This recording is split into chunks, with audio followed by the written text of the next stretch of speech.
रवींद्र लक्ष्मण पाटील, राहणार शेवटे, तालुका पंढरपूर, जिल्हा सोलापूर. आमची 1 एकर केळीची बाग होती.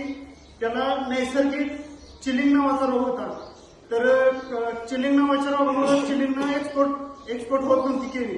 तर आम्हाला कळलं की द्राक्षे कडूची गोड झाली महाराजांच्या आशीर्वादाने. तर मग आम्ही असं ठरवलं की महाराजांना आपल्या केळीच्या बागेत बोलवायचं आणि बोलवलं महाराजांनी आशीर्वाद दिला. तर केळी सगळी चिलिंग नावाचा रोग निघून गेला आणि एक्सपोर्ट बाग झाली.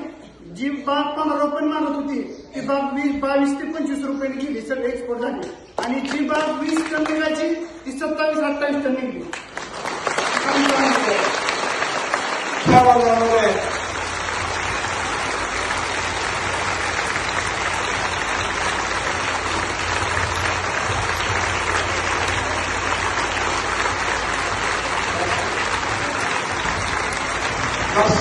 धन्यवाद.